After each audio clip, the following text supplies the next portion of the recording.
Hello friends, हम बात कर रहे थे असेसमेंट ऑफ पार्टनरशिप होम वाले चैप्टर की, जिसकी ये सेकंड वीडियो। अगर आपने फर्स्ट वीडियो नहीं देखी है तो उसको देख लीजिएगा।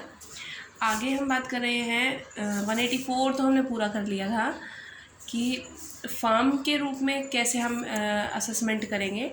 अगर अब हम बात करते हैं अंडर सेक्शन 185 की। 185 सेक्शन क्या कह रहा है कि यदि कोई फर्म 184 के प्रावधानों की पूर्ति किसी कर निर्धारण वर्ष के लिए ना करे तो भी ऐसी फर्म पर फर्म की भांति कर लगाया जाएगा, यानी कि फर्म की तरह ही उस पर क्या लगाया जाएगा, टैक्स लगाया जाएगा। फर्म की व्यापार एवं पेशे की आय की गणना करते समय साझेदार को जो भी दिया गया है वेतन, कमीशन, ब्याज, तो उसकी कटौती हमें नहीं मिलेगी। उपयुक्त 2 में वर्णित आय साझेदार की आय में शामिल नहीं की जाएगी। ठीक है, ये तो यही वाले पॉइंट है कि 184 को अगर वो पूरा नहीं कर रही है तो उसको क्या करना है कि जो भी पार्टनर को हम सैलरी, कमीशन, बोनस जो भी दे रहे हैं वो डिसअलाउड हो जाएंगे। ठीक है, देखिए उसके बाद हम बात करने वाले हैं असेसमेंट ऑफ फर्म की, कि फर्म का असेसमेंट कैसे किया जाता है। आपको ना क्वेश्चन में एक P&L गिवन होगा। क्या होगा? P&L गिवन होगा, उसमें हमें नेट प्रॉफिट दे रखा होगा। ठीक है, नेट प्रॉफिट दे रखा होगा। उसके बाद हमें चारों हेड की इनकम, यानी कि सैलरी की इनकम तो इंडिविजुअली मिलती है। चारों हेड की इनकम, इनकम फ्रॉम बिजनेस, लिख लेती हूँ पहले मैं। चारों हेड की इनकम हम ऐड करेंगे। Income from business and profession, income from house property, income from capital gain and income from other sources. इन चारों को हम ऐड करेंगे तो हमारी क्या आ जाएगी? GTI, ग्रॉस टोटल इनकम आ जाएगी। ग्रॉस टोटल इनकम में से हम क्या करते हैं? डिडक्शन लेस करते हैं। पर कंपनी को जो डिडक्शन मिलती है वो 80G से 80JJA की मिलती है। ठीक है, 80G से 80JJA की। और इसमें से ग्रॉस टोटल इनकम में से डिडक्शन घटाने के बाद हमारे पास क्या जाती है? टोटल इनकम आ जाती है। टोटल इनकम पर जो हम फर्म के लिए टैक्स की रेट है वो है 30%। ये फिक्स रेट है। और अगर हमारा कोई सरचार्ज बनता है तो वो 12%। ये दोनों की क्या है? फिक्स रेट है, इतने से देना होगा। और अगर हमें कोई मार्जिन रिलीफ मिल रहा है तो वो लेस कर देंगे। HEC @ 4% लग ही जाएगा। अगर हमने कोई TDS पहले दे रखा है वो लेस होगा। अगर कोई एडवांस टैक्स दे रखा है वो भी लेस होगा।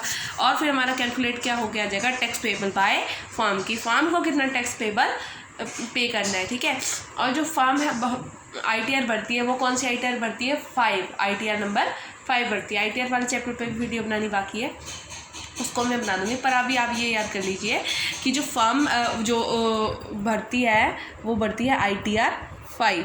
ठीक है, तो अब हम बात करने वाले हैं जो हमारा income from business and profession head था उसकी इनकम हम कैसे कैलकुलेट करेंगे। ठीक है, अब देखिए जो हमें नेट प्रॉफिट गिवन होगा, नेट प्रॉफिट में से पहले तो हम सारे हेड की इनकम को माइनस कर देंगे। जो दूसरे हेड की इनकम है ना वो हम लेस कर देंगे। जैसे लॉन्ग टर्म कैपिटल गेन दे रखा है, शॉर्ट टर्म कैपिटल गेन दे रखा है, अदर सोर्सेज की इनकम दे रखी है, कोई इंटरेस्ट या डिविडेंड मिला। ठीक है, तो सिक्योरिटीज़ पर तो उनको हम लेस कर देंगे, अदर सोर्सेज की इनकम को। जो दूसरे भी हेड की इनकम है वो हम क्या कर देंगे? नेट प्रॉफिट में से लेस कर देंगे। ठीक है, और पार्टनर के अलावा आउटसाइडर को जो भी दिया है, ठीक है, अगर वो जेन्युइन नहीं दिया तो वो क्या हो जाएगा? डिसअलाउड कर देगा उसको असेसिंग ऑफिसर। ठीक है, अगर पार्टनर को जो सैलरी, कमीशन, रेमनरेशन दिया है वर्किंग का पार्टनर को, वो क्या हो जाएगा? पहले हम उसको क्या करेंगे? ऐड करेंगे। ठीक है,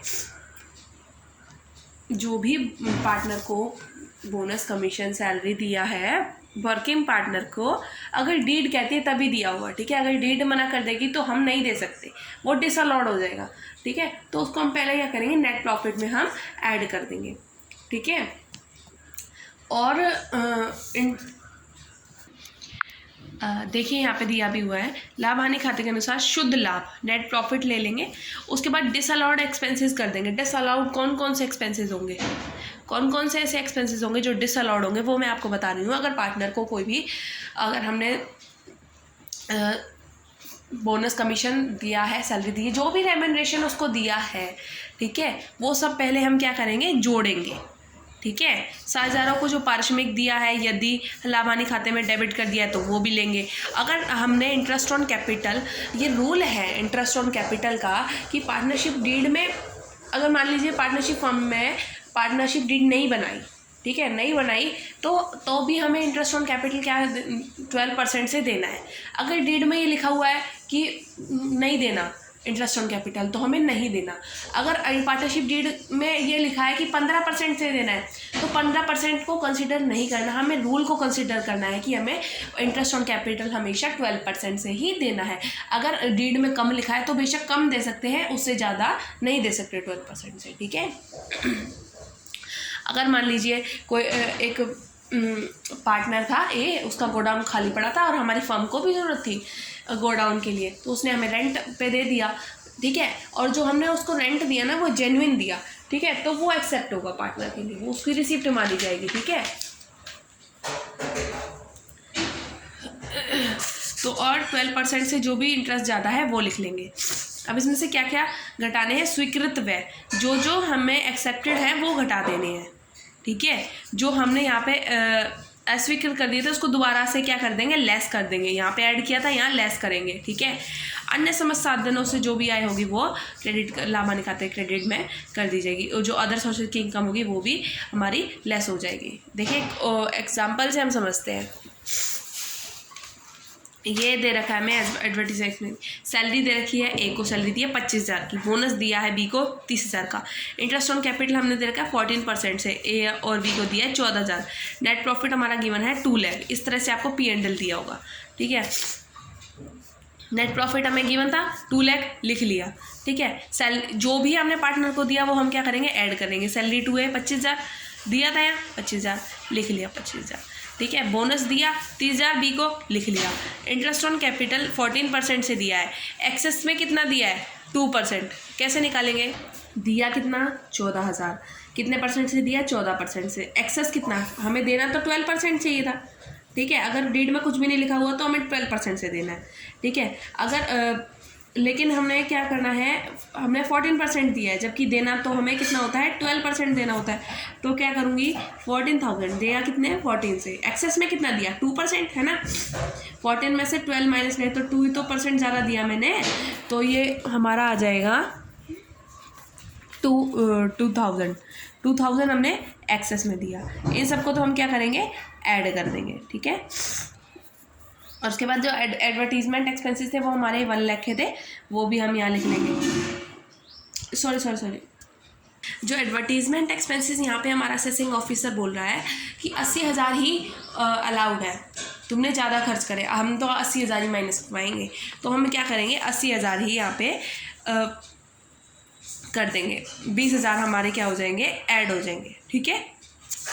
सबको पहले क्या करेंगे, जो भी पार्टनर को दिया वो, और जो भी असेसिंग ऑफिसर की नज़र में ये था कि ये डिसअलाउड होना चाहिए, ये ज़्यादा कर रखा है, तो वो भी ऐड हो जाएगा, ठीक है। हमारा ये जो भी ऐड करने के बाद आया ना वो हमारा होता है बुक प्रॉफिट। क्या होता है बुक प्रॉफिट, अगर जो फर्म है, पार्टनरशिप फर्म है हमारी, वो सेक्शन 184 की कंडीशन को पूरी करती है तभी हम बुक प्रॉफिट कैलकुलेट करते हैं।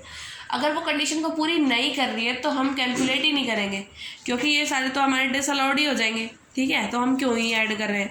फिर उसके बाद माइनस करेंगे, क्या माइनस करेंगे, एक्चुअल में जो पे किया और या फिर स्टैच्यूटरी अमाउंट के साथ, स्टैच्यूटरी अमाउंट जो कि हमें अंडर सेक्शन 40B दिया हुआ है। देखिए अभी कैसे कैलकुलेट करना है। 40B ये कहता है कि जो बुक प्रॉफिट अगर हमारा 3 लाख तक है, अगर प्रॉफिट हमारा 3 लाख तक है तो हम क्या करेंगे, पहले 3 लाख का जो 3 लाख था उसका 90% करेंगे। 3 लाख का 90% कितना हो गया, 2,70,000, पर हमारा यहाँ पे बुक प्रॉफिट कितना आया है 2,77,000, तो मैंने क्या करा 90% ऑफ 2,77,000 कितना हो गया 2,49,300 और 1,50,000, जो उनमें से जो भी ज़्यादा है। अगर मैंने क्या बोला, अगर हमारा बुक प्रॉफिट 3 लाख है, 3 लाख तक है, पर हमारे क्वेश्चन में हमारा बुक प्रॉफिट कितना निकला है 2,77,000 निकला है, तो 2,77,000 का 90% मैं करूँगी तो आ जाएगा 2,49,000 और 1,50,000, ये हमारा 1,50,000 ये लेना ही लेना है, ठीक है। इन दोनों में से जो भी होगा वो लेना है, ठीक है। तो इन दोनों में से ज़्यादा कौन सा है, 2,49,300, यही है ना ज़्यादा। और एक्चुअल में जितना पे किया, एक्चुअल में हमने कितना पे किया रेम्यूनरेशन, सैलरी, बोनस और कमीशन, जो भी मतलब पार्टनर को जो भी दिया ना वो रेम्यूनरेशन में आ जाता है, ठीक है। एक्चुअल सैलरी हमने जो दी वो कितनी दी है, 25 और 30 55 दी है। और स्टैच्यूटरी लिमिट के अनुसार हमारा कितना आया था, 2,49,300 बना था, ठीक है। तो दोनों में से जो भी कम होगा, दोनों में से जो कौन सा कम है, 55,000, तो 55,000 ले लेंगे। 2,77,000 में से 55,000 माइनस आ जाएगा, फिर ये हमारा आ जाएगा 2,22,000। ये हमारी आ जाएगी इनकम, आ जाएगी बिजनेस एंड प्रोफेशन एड से, ठीक है। समझ आया। मैंने आपको ये तो बता दिया कि अगर हमारा बुक प्रॉफिट 3 लाख तक है, 3 लाख या 3 लाख से कम है, तो हमें 90% लेना है, और 3 लाख का 90% या फिर जो भी हमारा प्रॉफिट है, ठीक है। और 1,50,000 दोनों में जो भी ज़्यादा हो वो लेना है, ठीक है। और फिर उनका कंपेरिजन करना है एक्चुअल के साथ। एक्चुअल में जो भी कम होगा वो माइनस करना है हमें बुक प्रॉफिट में से, ठीक है। अब अगर मैंने ये नहीं बताया कि अगर 3 लाख से ज़्यादा हो तो क्या करना है। अगर 3 लाख से ज़्यादा हो तो हमें क्या करना है, पहले 3 लाख का तो 90% लेना है, और 1.5 लाख जो भी मोर है, ठीक है। ये तो पहला ही है, ठीक है। जो भी मोर है 2,70,000 ज़्यादा है, ले लिया 60, और जो बैलेंस बचेगा ना, और क्या करना है, 60 जो भी मतलब मान लीजिए मेरा जो बुक प्रॉफिट था ना 5 लाख था, ठीक है। 5 लाख में से पहले 3 लाख का मैंने 90% कर लिया, 2,70,000 आ गया। अब बैलेंस कितना बचा, 5 लाख में से 3 लाख गए, 2 लाख बचा, तो 2 लाख का मैं 60% करूँगी, तो जो भी आएगा ना वो इसको 2,70,000 का और इसको ऐड करके वो मेरा टोटल बनेगा, ठीक है। वो देखेंगे, और स्टैच्यूटरी वो अंडर सेक्शन 40B होगा, और फिर हम एक्चुअल देखेंगे। दोनों में से जो भी कम होगा वो हम माइनस कर देंगे, फिर वो आ जाएगी income from business and profession. एक दो क्वेश्चन और करेंगे तो आपको समझ आ जाएगा आराम से। अगर वीडियो पसंद आई हो तो like, comment, share and subscribe जरूर कीजिएगा। Thank you so much.